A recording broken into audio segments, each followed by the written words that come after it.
رسول اقدس صلی اللہ علیہ وسلم نے وفات سے پہلے جمعرات کے دن، ایک روایت میں بدھ کے دن، حضور کی وفات پیر کے دن ہوئی ہے، جمعرات، جمعہ، ہفتہ، اتوار، پیر، 5 دن پہلے صحابہ کرام جمع ہے.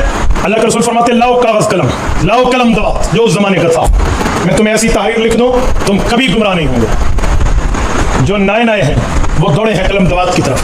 عمر فاروق نے روک دیا، کہا یا رسول اللہ حسبنا کتاب اللہ، ہمارے پاس تو آپ کی دی ہوئی اللہ کی کتاب کافی ہے.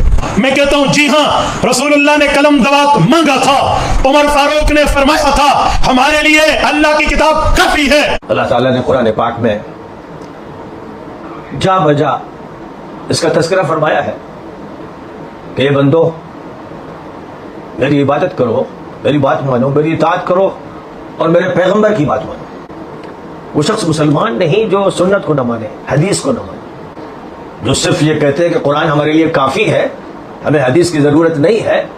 وہ در حقیقت شیطانی طاقتوں کے بھوپو ہے، وہ جھوٹے اور بکار ہیں.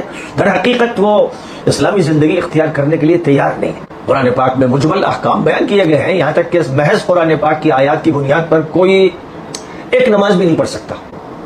محض قرآن کی آیات کی بنیاد پر کوئی شخص صحیح طور پر روزہ نہیں رکھ سکتا، محض قرآن کی آیات کی بنیاد پر حج نہیں کر سکتا. قرآن خود کہتا ہے کہ ہم نے یہ کلام نبی پر اتارا ہے اور نبی کو ذمہ داری سونپی ہے کہ وہ اس کی وضاحت کرے، اس کی شرح کرے.